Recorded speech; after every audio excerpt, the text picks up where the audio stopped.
being recorded. Okay. So I can see it. So, hi everybody, and welcome. This is the bad part, is that you can't even see who's out there. Anyway, my name is Diana Starrs, and I am a resident here in Dunellen. Lived here for over 25 years now, and I also work at Robert Wood Johnson, and I am the injury prevention coordinator for the trauma center. So I get out in the community and try to teach people about the injury risks that are out there, especially as it relates to specific age groups, and how to prevent those things from happening. So being that summer is upon us, we are going to be talking about water safety and drowning prevention today. And you can see our title is Kids Don't Float. We really want you to listen to some of the things that we have to say, and hopefully be able to incorporate that into your water events during the summer.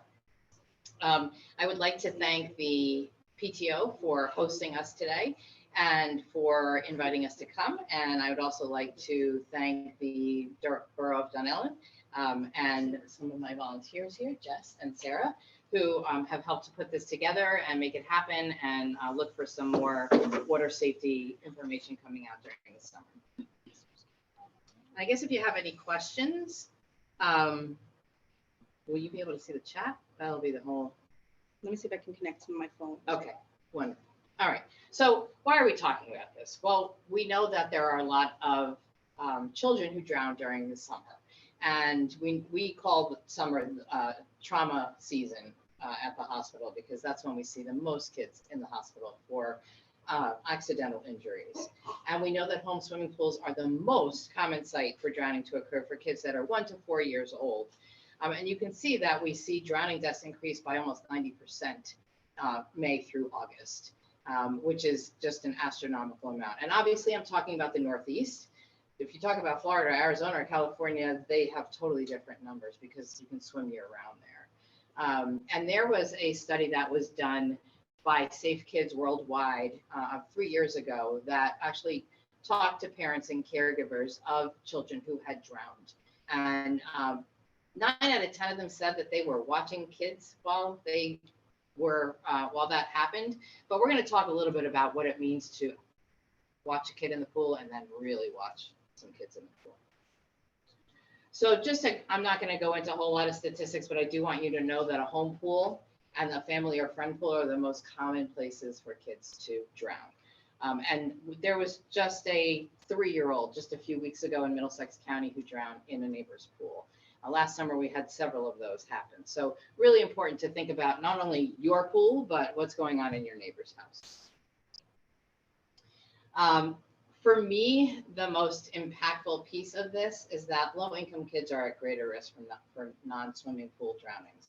And I want to say that's because they don't have the pools, and they may be, here's what I know for a fact, just from talking to lifeguards. We know we have the Jersey Shore here, and a lot of times families go down to the shore after the lifeguards leave so that they don't have to pay to get on the beach. And I think it's criminal that you have to pay to get onto a public beach, but that's how New Jersey is, so that's how we are. But I do want to say that we really, we want you to be aware that this is a problem, and it's a problem for everybody.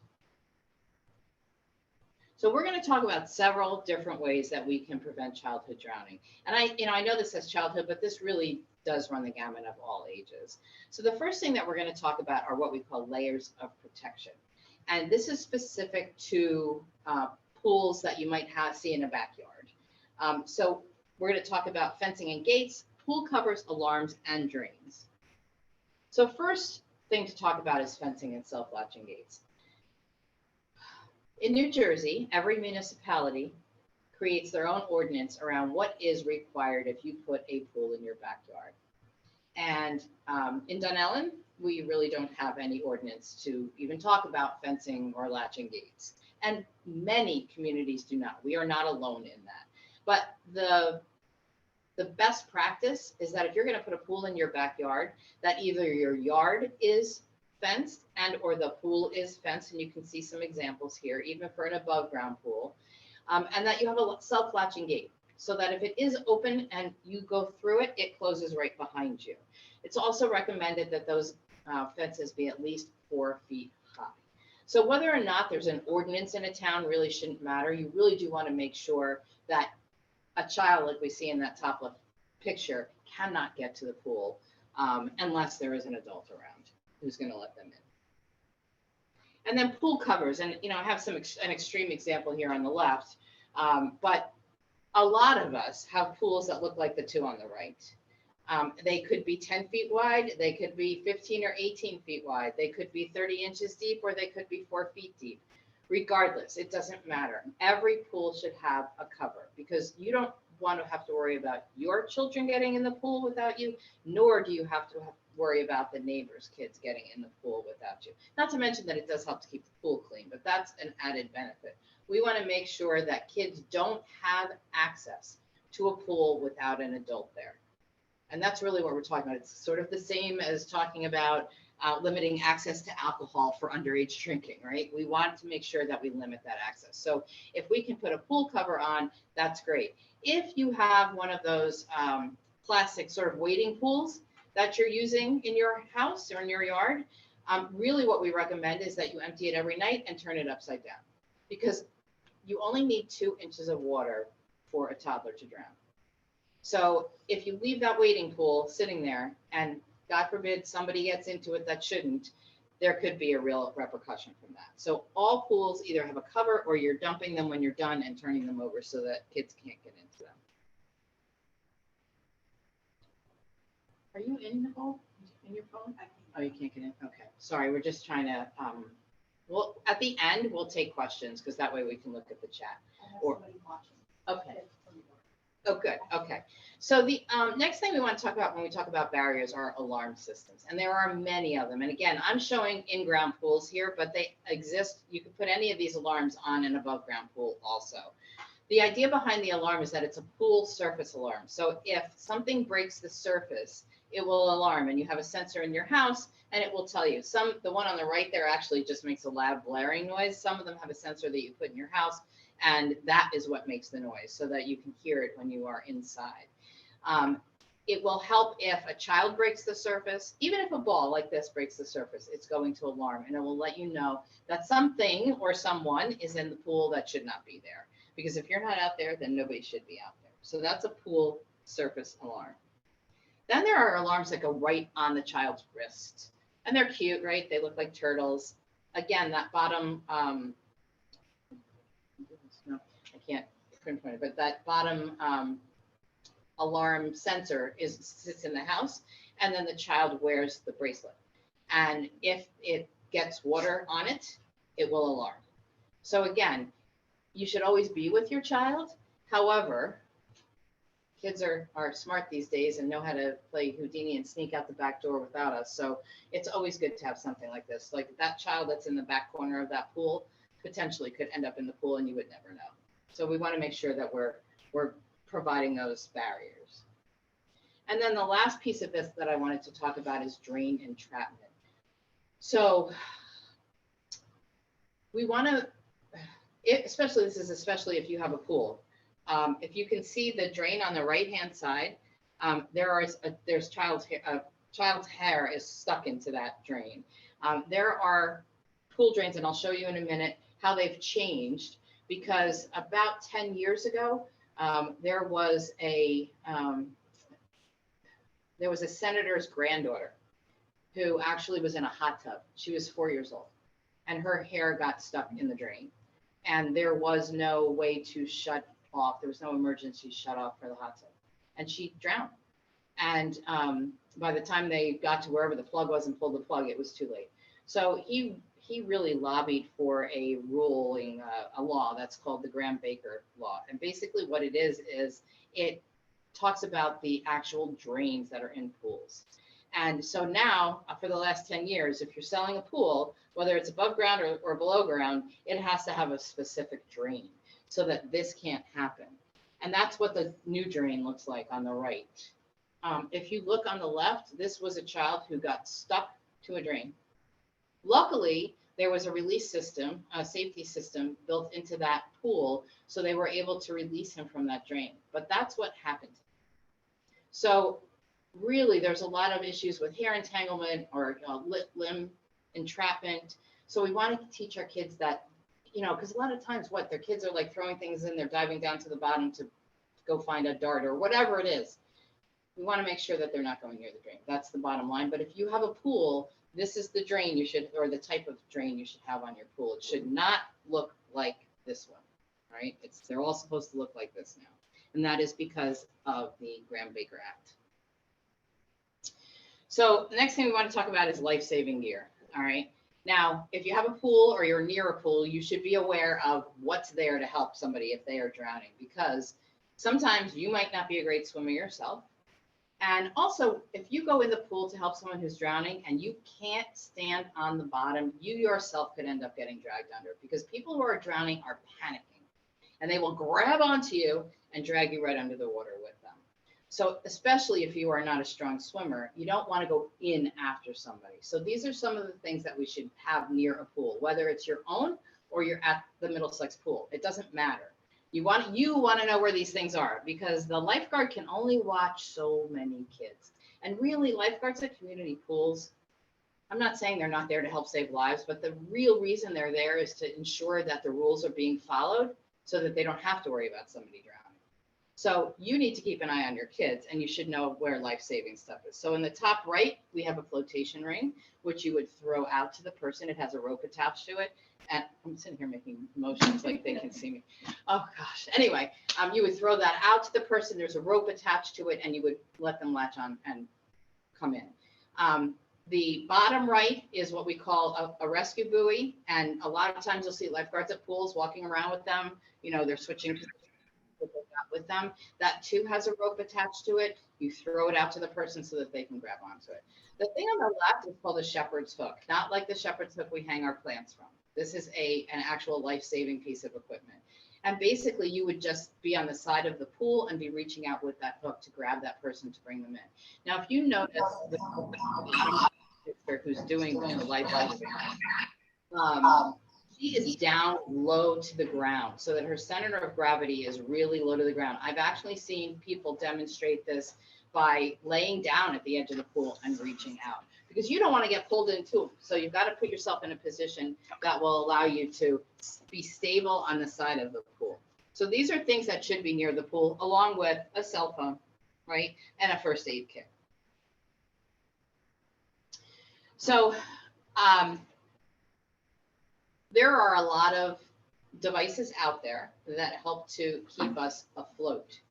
But out of these 3 pictures that are here, only one of them is designed to prevent drowning. And had we been in person, I would have been asking you these questions, but I will tell you that the life jacket on the bottom picture is the only thing that says on it, it will help to prevent drowning. The top left are called swimmies, right? They are intended to help a child learn how to swim. That's what they do. It says right on the packaging and right on the device itself, this is a swim aid. It will not prevent drowning. Because if you think about it, you put it on the child's arms, and if they get tired, their arms go up in the air, but their head can still go down underwater. On the top right, we have pool noodles. They are a lot of fun to play with in the pool. They do help us to stay afloat. We do use them if we're learning how to swim sometimes, or sometimes we just float around the pool. However, they too will not prevent you from drowning. A lot of people will say, well, I'll just hold on to that. Well, if you get tired enough, you're not going to be able to hold on to a pool noodle. So again, the only thing out of these 3 pictures that actually is certified, I will say, to prevent drowning is a life preserver. What I'm going to say about life preservers is that they should be worn on open bodies of water. If you're going down to the beach and your child is not a good swimmer, put a life preserver on them. Not that you're not going to be within arm's reach of them, but you know how waves come in off the shore, they can kind of pull you under and you end up being 10 feet down, right? You want to be able to know that life jacket is going to help them. So if you've got a child who's not a great swimmer, it's a great idea to put something like this on them. But life jackets have to fit. You can't, sometimes you go to a place where they have paddle boats and they have those orange generic life jackets. Nothing wrong with them, except they usually don't have a lot of different sizes. So here you have little John, who's 7 years old, and you're putting an adult-sized life jacket on him. Well, guess what? If he falls in the water and his hands go up, that life jacket's going to come right off of him. So the life jacket has to fit, and life jackets do come in sizes. I have two at home for my grandkids, and it specifically has weights on them. It tells you approximately what the weight of the child should be, or what the weight range should be. So you want to make sure that you're aware and that fits. If you want to make sure it fits and you get it on your child, have them put their hands above their head. And if it starts riding up so that their ears are being covered by the life jacket, it doesn't fit because it should not ride up like that. So that's a good way to test. So remember, life jackets are the only things that are designed to prevent drowning. The other two things are just swim aids or toys. And one of the things we want to do is we want to make sure that we know and we practice water safety rules. So I have a couple of them in here. There's plenty of them. And there's plenty of signage that people put by their own pools, and you'll see signage by community pools. But for me, there's two that I think are super important. So I'm going to start with the second one. Never run, push, or jump on others or in or around the pool. When we do those things, inevitably somebody ends up falling and getting hurt. So you can have a child who does not know how to swim, who's running around, who ends up in the pool because they slid right off the edge. You could have kids who are in the pool who someone jumps on them and they get hurt, or they potentially are pushed down under the water. So no running, pushing, or jumping on others in or around the pool, right? We know that will help to prevent injuries. That's really what we're about. And then the first one says always swim with a buddy.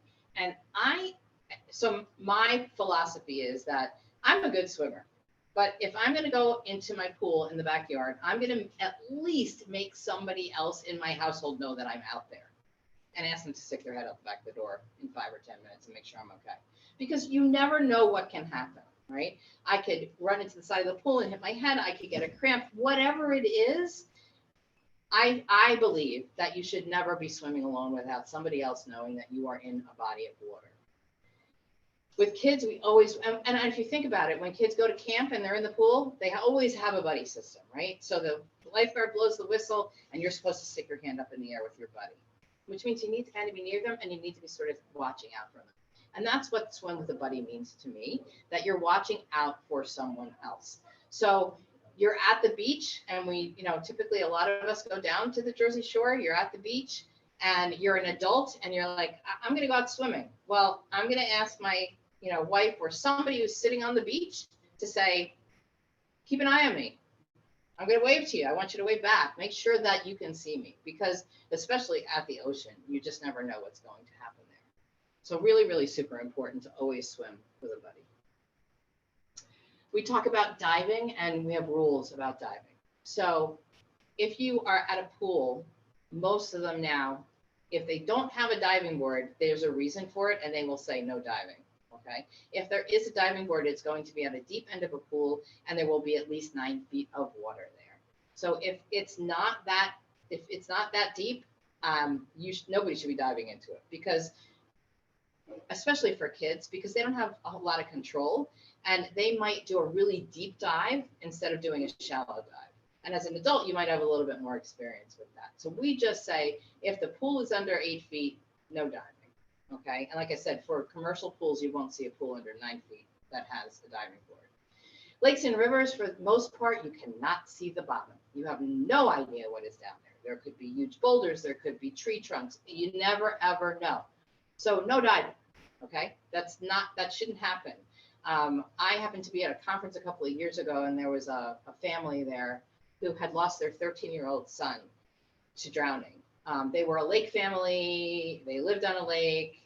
It was summertime. There were a bunch of kids over. Son was 13 years old, was a great swimmer, but didn't follow the rules and dove into the lake. And it was dusk. He didn't come up. They didn't find him until the next day. And he must have dove in and hit something on the bottom that he did not think was there. So if you can't see the bottom, no diving. That's just the way it is, okay? And if you've got kids who are out and they are diving, really there should be an adult there, just to make sure that everything goes smoothly. Learning how to swim is another really key thing.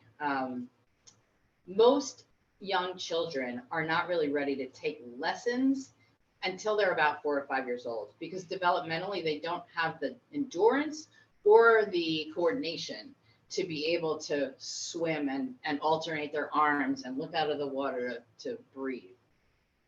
But you can teach kids survival skills. So what are survival skills? If you look in the top right, that child that's up there is maybe a year old, maybe a little bit older than that, but we're teaching that child how to float on their back. So one survival skill is knowing how to float on your back. Another one is knowing how to tread water so that you can get yourself over the edge. The third is to be able to know where the exits are to a pool or the beach and to be able to get there. Those are the survival skills that we can teach our younger kids who might not be ready for lessons. And I always say that parents should be learning right along with their kids. There are many, many adults out there that don't know how to swim. And for me, that's pretty scary because if your child's in the water, whether it be a pool or the ocean, and your child starts to flounder, how are you going to help them if you yourself don't know how to swim? Obviously, if the pool's only 4 feet deep, you're probably okay. But you know what I'm saying. We want to make sure that we are as skilled as our children are. Not to mention how fun it is to be able to take swim lessons with your kids. And then the biggest piece of this, if you don't walk away with anything else, is that when kids are in the water, we need to provide active adult supervision. And if you remember, I started off talking about a research study where parents said, oh yeah, we were watching. But the research study really delved into what parents considered supervision. And those parents who had children drown said that, oh, well, there was a party going on. There were a group of us. And, you know, I was watching the kids, but I was also eating and chatting with the friends. Or I was reading a book and watching the kids. Active adult supervision means that you are in charge. And especially if you're at a pool party at a neighbor's house or something like that, you take turns. So I'm going to be the designated water watcher for 15 or 20 minutes. And it's my job to make sure that those kids that are in the pool are safe. I'm watching them. You can even be in the water with them if you'd like to, but you're in charge of watching them. And when your 15 or 20 minutes is up, then you hand over your responsibility to another adult, and now you can go enjoy yourself. While you're the designated water watcher, that is all you do. Blinders on, watch the pool, watch the kids, or watch the ocean, or watch wherever it is that you are. And I would say that this is applicable to a community pool too. If your child's in the water, you want to have your eyes on your child. And if your child's not a great swimmer, you should be within arm's reach of your child. Because if they start to go under, you want to be able to just reach out and grab them. And if you are sitting on the side of the pool having a chat with a friend while your child's in the water, you can't do that. We had last summer or the summer before at Crystal Springs in East, it was 2 summers ago, the Crystal Springs in East Brunswick. There was a 6-year-old who died there. And the father brought the 6-year-old to the pool. Kid could not swim. He left him in the shallow end while he went to get a couple of hot dogs for them. And when he came back, they found out that his child had already drowned because the child ventured into the deep end of the pool. Nobody noticed because dad wasn't there. The lifeguards can't watch everybody. And by the time somebody noticed, the lifeguard noticed that there was a child on the bottom of the pool, and it was too late.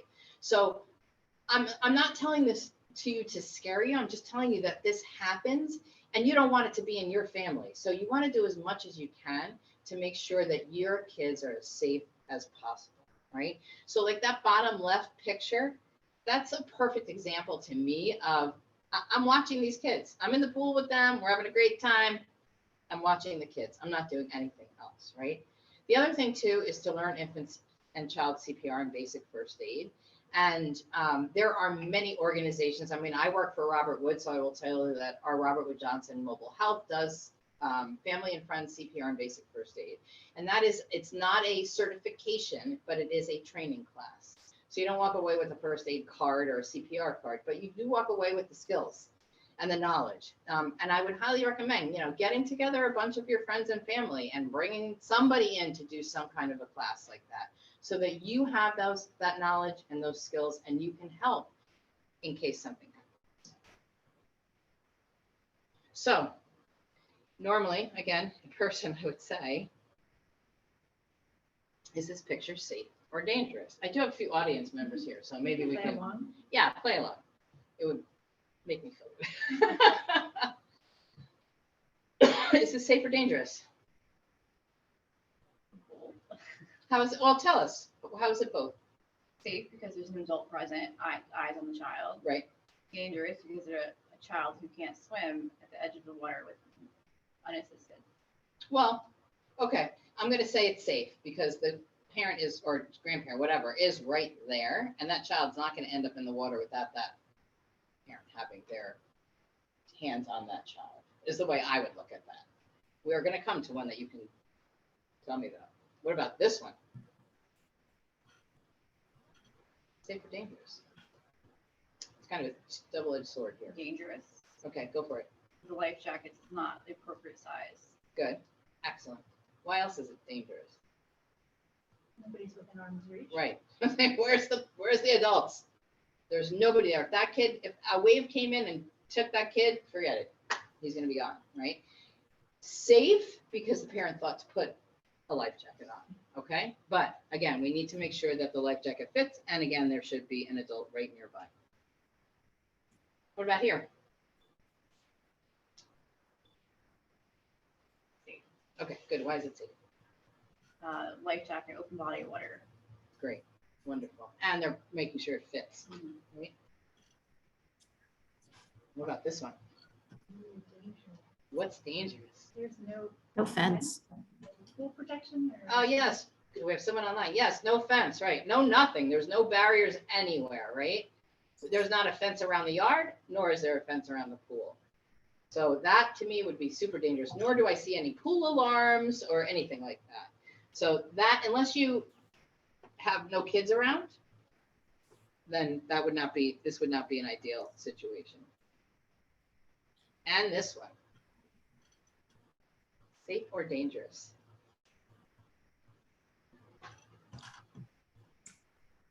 Judging on the photo, I mean, Yeah, there's no adult present. right. That's the biggest thing. There's no adult around. And we said kids can drown in as little as 2 inches of water. So we definitely would want to make sure that there is an adult present there. All right, so last thing I am going to do is maybe. This is a video that you can find on YouTube, obviously. And there are so many families, unfortunately, who have lost children to drowning, that have started their own 501c3s and really are getting out there to talk to other families about what happened to their child so they can prevent it from happening to other kids. And this particular video ties so much into being a designated water watcher and to the study that I've mentioned a couple of times where parents said, oh yeah, I was watching, but really they were not being a designated water watcher. In a minute, I'm going to drown in this pool, surrounded by friends and relatives. That's because Dad thinks Mom is watching me, and Mom thinks Dad is. But actually, nobody is watching me. And I rarely make a sound when you're struggling alone. Don't assume someone else is watching. Become a water watchdog at abbyshope.org. Could you hear that? Yes. Yes. Okay, good.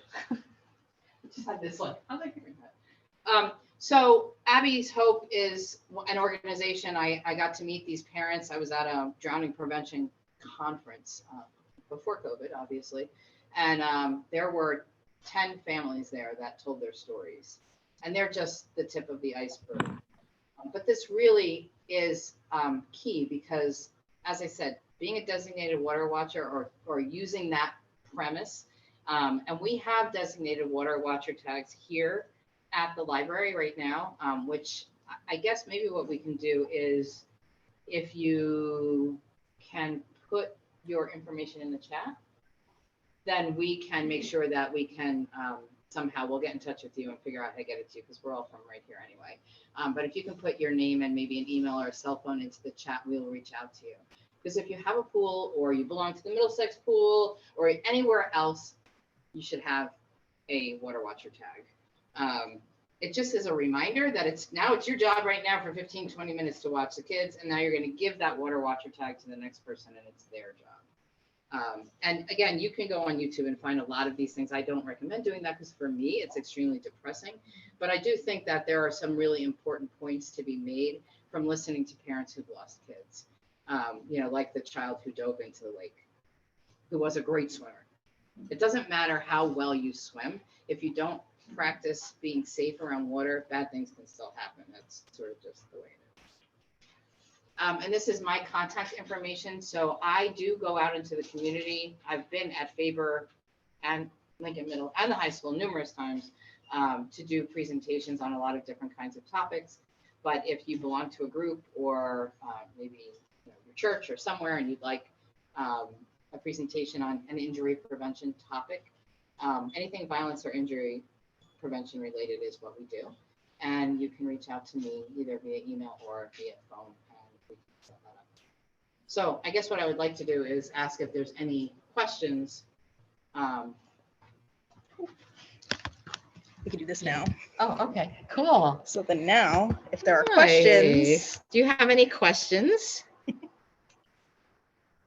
I don't, but I had been at the ENA convention. I listened to somebody who was doing a talk on water safety also. And one thing that I had not realized or even thought about at all was carbon monoxide poisoning in boats. I would not think There was- about that either. There was she was a fantastic speaker from somewhere in the South, and she grew up all around water. And she had said that there was a study done on boating drownings where the people's carbon monoxide levels were elevated. I mean, I don't know how much of that is from the drowning versus from the exhaust in the back, and especially the boats that have like the covers Yeah, that it can get trapped. That never it's really, also, you're right. I never thought about that either. but I thought that was so interesting. And this is so like, my kids do not swim as well as they should. They're still young. I've kind of poorly not, kept up on that, but this will be the year. We're taking swim lessons. But Good, drowning that's really great. is- Personally, it's something that I really, especially the hot tubs. Oh my gosh. I text Nicole, my friend's daughter has long hair and she insists on going under like water. And I'm like, no, you cannot put your hair up. And I'm always Right, like, put your hair up, put it in a bun, stick it on top of your head, put a bathing cap on even. Do they still make those? I don't even know. but in hot tubs, you don't go underwater. Keep your head up above Well, water. and little kids don't belong in hot tubs anyway. Right. Right. That's an adult toy. Right. Um, It's like the 8-year-old and Renee? the 9-year-old who thinks it's kind of cool and still no going underwater. That's good. Renee, do you have any questions? Well, I just was interested about this because my daughter is 13 months old, so this would be the summer that we see how she does in the water. So I just wanted to see what kind of tips and tricks and is really good advice. I guess if you had any recommendations on like where I could go for survival training, like you said, she's a little too young for swim classes. Yeah. Well, first of all, I would tell you that I don't know that you actually need to go somewhere to do that. Honestly, if you were to go, you can go onto YouTube and just put in toddler water survival skills. And there's plenty of YouTube videos there that will show you, because really you're just teaching her how to float on her back, right? Okay. And a 13-month-old is not even going to be able to doggy paddle. I don't think they're going to get that at this point, right? But they can certainly learn how to float on their back. And the bottom line is you are not ever going to leave your child alone in the pool. So I just know you're not going to do that. So, I think that you want to look at your child's developmental abilities. And at 13 months, I think the most you probably can do is teach them to float on their back so that they're, at the very least, if you're in the pool with them or they're getting tired, or maybe they fall in the pool even. Sometimes kids have done this. If they've had this survival skill check, they fall in the pool before the mom can even get there, they flip over on their backs. So that way, at least it's out of the water. And Renee, if you're looking for something a little bit more structured, my kids are 13, 10, and 7, and we started them all at 6 months in the Y swimming programs for exactly that reason. And I let them graduate when they can pass the Middlesex swim test. So they're all now graduated, but we did that mostly at the beginning for safety. So if you're looking, because we don't have access to a pool, so we did it, in the winter and everything to keep up their skills. And everything. So And which Y did you go to? we went to Fanwood because the Piscataway one wasn't open, but the Y programs are standard across. Right. Okay. Yeah, that's a good And idea. now Yeah. Right in the road, Yeah. so. And We don't have access. Oh, I know. Yeah, I do know how to swim. I don't have Okay. a lot of endurance, but I can swim. Yeah, like I said, I deal with so many parents will say, well, I don't know how to swim. I don't know. I'm like, how? Go take lessons yourself. Right. You know, and they didn't grow up near water, so they never learned how to swim. Mhm. So you don't realize how much of an advantage we have sometimes, you know, living near water and learning those things, because a lot of people don't ever learn, or they come from countries where they didn't learn there and now they're not learning here. So I think it's one of those skills that everybody should have, along with the CPR and first aid. Mhm. Oh, yeah. I just actually asked my job to give me recommendations for CPR because I don't really know that too well either. So I'm looking up classes for that as well. So, like I said, Robert Wood Johnson does it. There's a place in Metuchen, I don't know the name of it, that also provides classes. Okay. At where? At the Metuchen Firehouse? Yeah, but it's not, is it the firehouse that actually run? I think there's like a company. Okay. Well, I know that if you Google Middlesex County CPR classes, and like I said, there's one that's called Family and Friends. So I guess it just depends on how do you need to walk away with a card that says you are CPR certified that you're going to have to renew every 2 years. But the Family and Friends is something that you can bring to your home with a bunch of people and learn about CPR and first aid that way too. And there's dummies that you get. And I mean, it's, you know, it's a whole course, but it's not as formalized as the certification course. Okay. Look at that. I think that was one of the things that I wrote down when you were speaking, Diana. Was I think, you know, we could either do it in conjunction with PTO or with the library, where we can have space and maybe do one of those like less intensive programs. Yeah, that would be great. So we'll look into doing that. Okay, thank you. Sooner than later. Yeah, that'll be great. I'm like really glad that you joined us. Thank you very much. And I actually have a question. Yeah, sure. So we like lake vacations too, and sometimes they have those buoys in the middle of the lake that kids swim out to and then jump off. And you know, there are never any signs that say no diving. We always tell our kids, just you're always jumping feet first, right? Right. But you know, how do we get better at like, I don't know, like it's just something instinctive for me to tell them not to dive. But I've seen kids dive off of those things, right? So, you know, I guess what I would say is that if you're at a lake community, you probably parents feel like they can trust that the people who are running the place have done their due diligence and that you're not going to dive into something. But I don't see how you can do that. I don't, in my opinion, and honestly, you would think that liability wise, they would just put up big signs that say no diving. Yeah.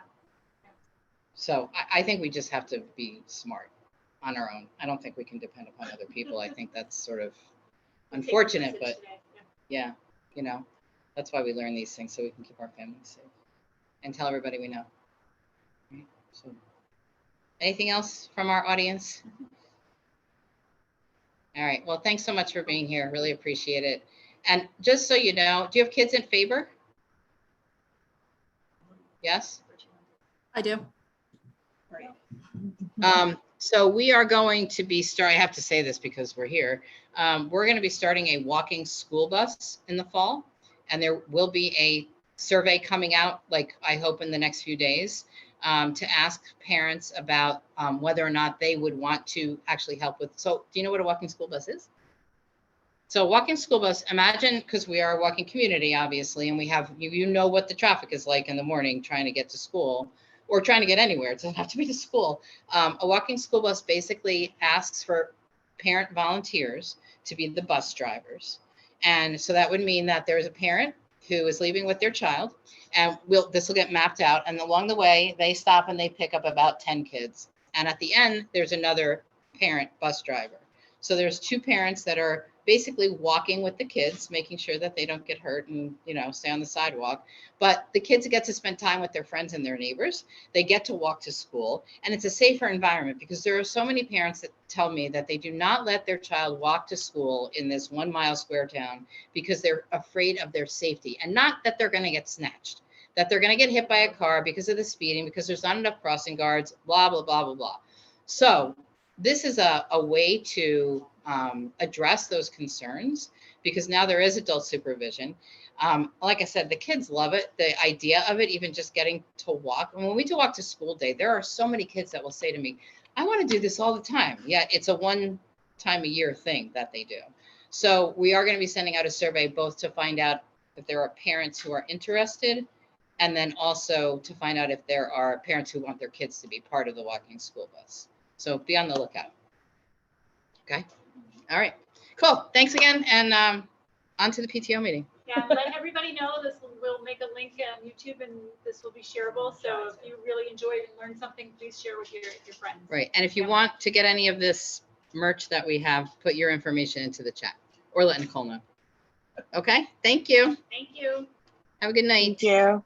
Good night. Thank you. Okay. Is it the You're same muted. link for our meeting? Different link for PTO. Goodbye. Bye. So here, one person put their information in. I'll just run out. I had a baby. Oh, congratulations. Yeah, my nephew at my house. This is my baby today, so I went to see- and I'm like, now I'm- and me, Stop so video. I- Ah, no, wrong button. Oh, I want to see, I want to see, I want to see. Ah, What's her name? ah, there we go. Stop recording. I was gonna say, because when my last granddaughter was born, she